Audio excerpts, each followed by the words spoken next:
Di antara kemuliaan ilmu, Nabi SAW mengatakan, bahkan di kitab Ihya Ulumuddin bab ilmu pun mengatakan, innal hikmata, sesungguhnya hikmah di balik ilmu itu apa? Tazidus syarifa, dapat menambahkan kemuliaan syarafa kepada orang-orang mulia. Ini orang mulia Pak, kemudian dia berilmu, itu tambah mulia.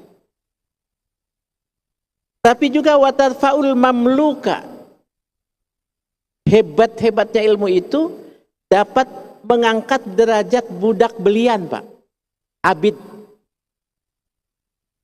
Kemana derajatnya? Hatta yudrika madarikal muluki, sehingga itu abid hamba sahaya itu dengan diberikan ilmu Allah Ta'ala atau dia mencari ilmu, dia dapat derajat hatta yudrika, sehingga dia dapat apa? Madarikal muluk, derajat para raja.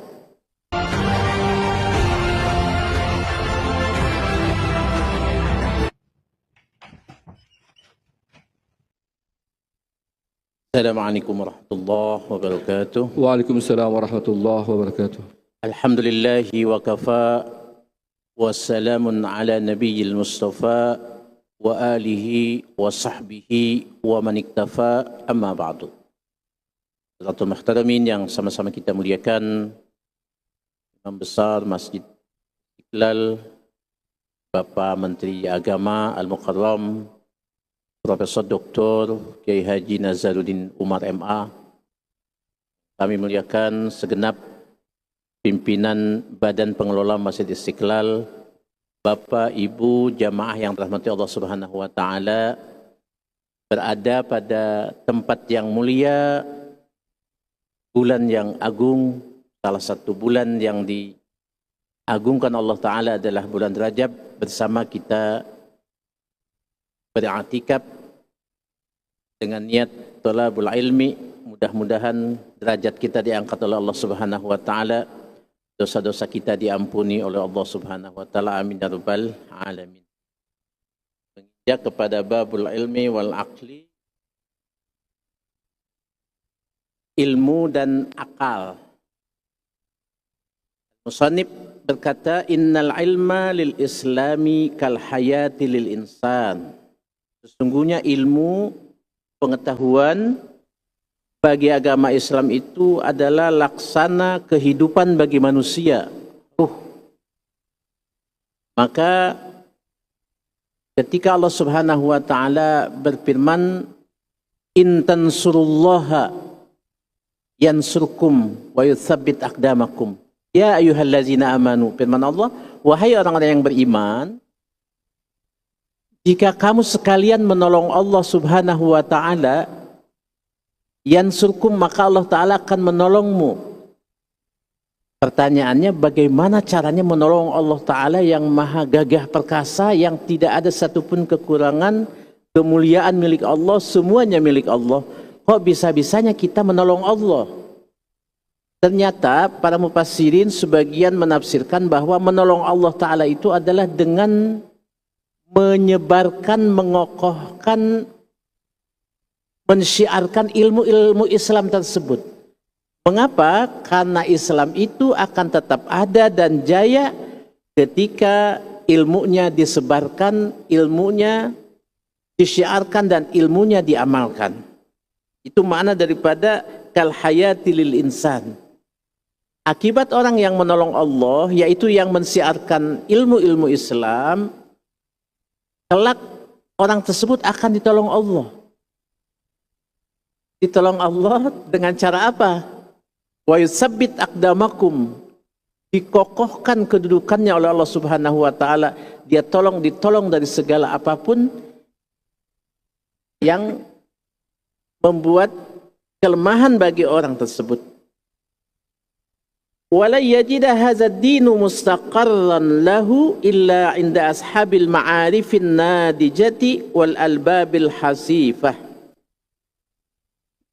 Dan agama itu tidak bisa berdiri kokoh, Islam ini tidak bisa berdiri kokoh terkecuali ada orang-orang yang memiliki ashabul ma'arif, itu orang-orang yang memiliki pengetahuan yang matang. Wal albabil hasifah, dan orang-orang yang berakal budi. Berarti ilmu ini memegang peranan penting dalam Islam, di mana Allah Subhanahu wa taala berfirman, yarfa'illahu allazina amanu. Allah taala akan mengangkat derajat orang-orang yang berilmu. Wallazina utul ilma darajat. Dan Allah taala akan mengangkat derajat orang yang beriman dan memiliki ilmu dengan beberapa derajat. Pentingnya ilmu. Tapi ketika ditanyakan, karena ini ilmu dan akal disatukan oleh Syekh Muhammad Al-Ghazali, mulia akal apa mulia ilmu kira-kira? Mana ada derajat tertinggi antara ilmu dan akal? Mulia ilmu apa mulia akal? Tentu mulia ilmu. Mengapa? Kalau ilmu itu sifat Allah Subhanahu wa taala, kalau akal itu kepunyaan hamba yang diberikan oleh Allah Subhanahu wa taala di antaranya. Kemudian Allah taala pun berfirman, "Qul," katakan ya Muhammad, "hal yastawil ladzina ya'lamuna wal ladzina la ya'lamun?" Apakah sama orang-orang yang berilmu pengetahuan dengan orang yang tidak berilmu? Maka Ibnu Abbas mengatakan derajat orang berilmu dengan orang biasa itu 700 tingkat. Masing-masing Ibnu Abbas mengatakan di antara tingkatan pertama itu laksana jarak antara langit pertama kepada langit kedua. Ibnu Abbas mengatakan jarak itu perjalanan 500 tahun manusia. Oh, berarti harus dicari itu sabda Nabi. Bagaimana? Apakah Nabi pernah memberikan statement bahwa jarak langit pertama kepada jarak langit kedua itu perjalanan 100 tahun? Betul. Nabi SAW dalam kitab Al-Bidayah wa Nihayah Ibnu Katsir bertanya kepada para sahabat, tahukah kalian jarak antara langit pertama kepada langit kedua? Maka sahabat berkata, wahai Rasul, engkau yang lebih mengetahui dan Tuhan. Maka Nabi yang mulia mengatakan, jarak langit pertama kepada langit kedua adalah jarak perjalanan 500 tahun manusia. Ada berapa tingkatan langit, Pak, yang kita ketahui? Ada 7. Berarti kalau 7 lapis langit, 500 tahun dikali 7 berarti 3.500 tahun perjalanan manusia. Nah itu, kita ingat ini bulan Rajab, Nabi hanya menempuh perjalanan 3.500 tahun itu hanya dengan 2 atau 3 jam saja. Makanya ketika dikatakan seluruh mukjizat para anbiya wal mursalin itu ada di Nabi Muhammad. Tapi kok Nabi Muhammad belum pernah terdengar terbang seperti Nabi Sulaiman?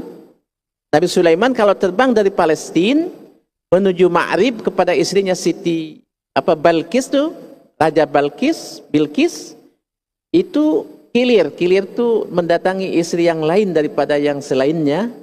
Itu jarak Palestina ke Ma'rib itu 2.400 km ke Ma'rib. Ma'rib itu dari Yaman dia 200 kilo. Perjalanan 1 bulan manusia bisa ditempuh oleh Nabi Sulaiman dengan setengah hari saja. Berarti Nabi Muhammad kalah? Tidak. Justru kalau Nabi Sulaiman menempuh perjalanan 1 bulan, maka Nabi Muhammad mampu menempuh jarak perjalanan 3.500 tahun dalam jangka 2 atau 3 jam saja dalam Mi'raj, Pak. Dalam Isra dan Mi'raj. Itu tetap kehebatan Nabi itu sampai di situnya. Kalau ditambah sedikit boleh, Pak. Nabi Sulaiman istrinya 1.000. Kok Nabi Muhammad cuma 9 atau 13? Bagaimana itu? Berarti kalah Nabi Muhammad? Tidak. Siapapun wanita yang memiliki suami, Nabi menghendakinya, maka suami wajib menceraikannya. Berarti bisa lebih dari 1.000.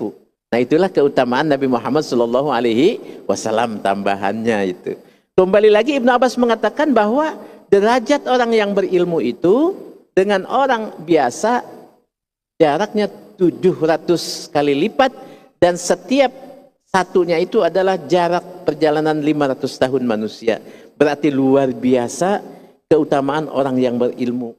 Di mana Allah SWT mengatakan innama yakhsyallaha min ibadihil ulama, sesungguhnya tiadalah yang takut kepada Allah Ta'ala itu melainkan orang-orang yang berilmu, al-ulama. Kemudian Allah Ta'ala berfirman, qala alladzi, dan berkatalah orang yang indahu ilmun minal kitab ana atika bihi. Nabi Sulaiman pun ketika bermusyawarah bagaimana teknik memindahkan singgasana Ratu Bilqis yang untuk menempuh singgasana Ratu Bilqis itu memerlukan 70 pintu baru bisa masuk. Tapi kata Nabi Sulaiman, siapa yang mampu mendatangkan singgasana Ratu Bilqis itu ke hadapan aku secepat mungkin? Para jin request bahwa aku akan mendatangkan singgasana Bilqis itu sebelum engkau beranjak dari singgasanamu ini. Tapi kata Nabi Sulaiman itu kelamaan. Datanglah yang bernama Asop bin Bakhraya. Dalam sejarah dikatakan Asop bin Bakhraya itu dikatakan juga ada pamannya Nabi Sulaiman. Asop bin Bakhraya mengatakan apa? Ana atika bihi. Nah, mengapa Asop bin Bakhraya mengatakan aku akan mendatangkannya kepadamu ya Sulaiman, ya Nabi Allah, sebelum engkau mengedipkan matamu. Wah. Qala allazi 'indahu ilmun, qala allazi 'indahu ilmun, tuh kan? Maka berkatalah orang yang memiliki ilmu. Berarti apa? Jelas keutamaan orang yang memiliki ilmu mampu mendatangkan apa yang tidak bisa didatangkan oleh para jin yang sebelumnya, mampu mereka mendatangkan sebelum engkau beranjak dari singgasanamu. Berarti lebih cepat. Itulah di antara keutamaan-keutamaan ilmu yang difirmankan oleh Allah Subhanahu wa taala. Nabi SAW bersabda, al-ulama'u warasatul anbiya. Ini saya ingin memberikan sebuah ilustrasi. Nabi kita bersabda bahwa ulama itu adalah pewaris para nabi. Kalau ulama pewaris para nabi, antara yang mewariskan yang diwarisi itu tidak boleh ada penghalang, Ustaz. Contoh, bolehkah seseorang yang murtad dari Islam menerima waris? Tidak. Bolehkah anak orang lain bukan anak kandung dapat waris? Tidak juga. Berarti harus sama dengan yang garisnya itu sama harus yang dengan mewarisi. Contoh, al-ulama'u kata Nabi warasatul anbiya. Ulama itu pewaris para nabi. Pertanyaannya, adakah satu nabi hasud kepada nabi lain? Ada nggak? Misalkan Nabi Musa hasud terhadap Nabi Muhammad karena banyak umatnya, karena banyak mukjizatnya, karena sayyidul anbiya an-nursalin. Yang ada adalah keinginan beliau untuk mengikuti menjadi umat Nabi Muhammad, kan?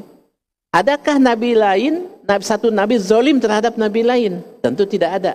Makanya kalau al-ulama warasatul anbiya, berarti ulama itu tidak boleh hasud terhadap ulama lainnya, dan ulama satu kepada ulama lainnya tidak boleh ada zalim, dan tidak boleh ada dusta di antara kita. Nah, itu kalau mau jadi pewaris para nabi yang sesungguhnya. Tidak boleh. Ada nggak nabi menyebarkan kebencian? Ada nggak nabi yang memprovokasi manusia supaya berbuat anarkis? Tidak ada. Seluruh nabi itu rahmatan lil alamin, menjadi penyejuk umat, menjadi rahmat bagi seluruh sekalian alam, baik kepada sesama kaum mukminin bahkan kepada non muslim sekalipun. Menjadi rahmat para anbiya wal mursalin itu. Kemudian juga mayyuridillahu khairan. Ketika Allah Ta'ala menginginkan kebaikan kepada seseorang, yufaqihu, maka orang itu akan diberikan sebuah pemahaman fiddini, tentang agama. Kemudian wa yulhimuhu rusydahu, dan orang tersebut akan diberikan intuisi-intuisi, ilham-ilham oleh Allah SWT, petunjuk-petunjuk rusydahu yang dapat diikuti itu orang yang diberikan ilmu dan ilham oleh Allah Subhanahu wa taala. Kemudian juga Di antara kemuliaan ilmu, Nabi SAW mengatakan, bahkan di kitab Ihya Ulumuddin bab ilmu pun mengatakan, innal hikmata, sesungguhnya hikmah di balik ilmu itu apa? Tazidus syarifa, dapat menambahkan kemuliaan syarafa kepada orang-orang mulia. Ini orang mulia Pak, kemudian dia berilmu, itu tambah mulia. Tapi juga watarfaul mamluka, hebat-hebatnya ilmu itu dapat mengangkat derajat budak belian Pak, abid. Kemana derajatnya? Hatta yudrika madarikal muluki, sehingga itu abid hamba sahaya itu dengan diberikan ilmu Allah Ta'ala atau dia mencari ilmu, dia dapat derajat hatta yudrika, sehingga dia dapat apa? Madarikal muluk, derajat para raja. Contoh, ada Luqmanul Hakim. Luqmanul Hakim itu Pak, bibirnya tebal, hitam, kakinya gede, tidak menarik secara lahiriah. Itu Luqmanul Hakim. Kerjanya apa Pak? Dia mengembala kambing. Ada bos-bosnya, ada juragan-juragan kambing, dia kerja. Tiba-tiba dia menghilang dan Allah memberikan ilmu dan hikmah. Tiba-tiba dia menjadi seorang tokoh yang disegani, menjadi seorang yang diikuti orang banyak dalam satu majlis. Sehingga itu tuan-tuannya, bos-bosnya itu bingung. Ini kok Luqmanul Hakim? Dia kan pengembala aku katanya. Kenapa dia bisa seperti ini? Bingung itu Pak. Bos-bos kambing saat itu bingung dan irasional, ghair ma'qul, unlogic dia bilang. Ini nggak masuk akal. Lantas didekatilah Luqmanul Hakim itu oleh bos-bos masa lalunya. Engkau ini Luqman kan katanya. Dulu kamu kan pekerja aku, pengembala kambingku. Betul katanya. Kenapa engkau bisa semulia ini sekarang? Waduh Pak, dia mengajar manusia banyak. Kemudian timbul dari kata-kata mulutnya itu hikmah-hikmah yang diambil dan dimanfaatkan oleh seluruh manusia saat itu. Nah itulah pengertian daripada innal hikmata tazidus syarifa syarafan wa tarfa'ul mamluka hatta yudrika madarikal muluk. Mampu Allah Ta'ala itu mengangkat derajat seseorang yang memiliki ilmu walaupun dia seorang budak belian. Itulah di antara kemuliaan-kemuliaan ilmu, dan akal belum kita bahas. Tapi ad-din ala sabilin nukul la ala sabilil ukul. Agama diambil legal formalnya itu, legal standingnya agama diambil dari an-nukul, dari nakli Al-Quran wal Hadis. La ala sabilil ukul, agama tidak diambil dalil-dalilnya itu dari akal pikiran manusia. Tapi la dina liman la aklalah, tidak beragama bagi orang yang tidak menggunakan akal. Wah, luar biasa ini Pak, nanti akal kita bahas, ini untuk sementara bab ilmu saja dulu. Baik, terima kasih kepada guru kita terkait dari bahasan tentang al-ilmu wal aql, yang baru sebahasan terkait dengan ilmu, bagaimana tadi telah disampaikan oleh guru kita, seorang yang berilmu tentu akan juga mendapatkan asyarafah, kemuliaan dan lain sebagainya. Dan tentunya akan masuk pada derajat ya seperti orang raja. Tadi telah dibahas sedikit oleh guru kita yang sebagai pengantar dari bab kajian ini. Mungkin dari jamaah yang ingin bertanya terkait bahasan kitab Khuluqul Muslim. Ya silakan. Fadhil Pak Ustadz. Silakan sebutkan nama dan asal langsung pertanyaan Pak Ustadz. Bismillahirrahmanirrahim. Assalamualaikum warahmatullahi wabarakatuh. Waalaikumsalam warahmatullahi wabarakatuh. Saya Muhammad Irsyad. Pak, saya ingin bertanya, saya penasaran tadi mendengarkan ilmu dan akal. Tapi sayang sekali akalnya belum dibahas Pak. Saya tunggu-tunggu sebenarnya. Karena saya memilah mana akal, apa itu ilmu. Tapi mungkin sekedar mungkin bocorannya Pak, sebenarnya apa itu ilmu, di mana letak perbedaan antara ilmu dan akal itu. Itu aja Pak. Baik, terima kasih kepada Bapak Irsyad terkait dengan bahasan hari ini. Mungkin ditunggu juga memang bagi jamaah yang lain juga terkait dengan dengan akal yang tadi insya Allah akan dibahas oleh guru kita, tapi mungkin sedikit kasih bocoran tentang akal dan ilmu, apa perbedaannya. Dan ini mungkin menjadi pertanyaan juga para jamaah dan juga para pemirsa yang menyaksikan langsung melalui kanal YouTube Majelis Istiqlal TV. Baik, oke, silakan. Baik Bapak yang mulia, ini hebat-hebatnya Islam, syariatnya, akidahnya, hebat-hebatnya agama Islam adalah tidak ada yang bertentangan dengan akal. Itu hebatnya. Hukum Islam, syariat Islam, seluruhnya apapun yang dibawa oleh Allah Subhanahu wa taala melewati nabinya, tidak ada yang bertentangan, bertabrakan dengan akal. Contoh, kita boleh berbicara tentang ajaran agama orang lain. Contoh, memuliakan binatang. Sehingga kotorannya pun dipakai mandi untuk keberkahan. Dan sudah jelas itu irasional karena bertentangan dengan ilmu kedokteran. Penyakit kulit, kemudian bakteri yang masuk ke dalam tubuh, dan akhirnya menjadi penyakit secara itu barangkali. Dan itu tidak masuk akal. Tapi kemudian juga kekurangan daging. Tidak bertentangan dengan akal sehingga masyarakatnya kekurangan daging. Binatang tertentu, agama tertentu. Dan seluruh agama-agama selain Islam itu bila dibahas dengan akal saja, itu apa? Pak Getru?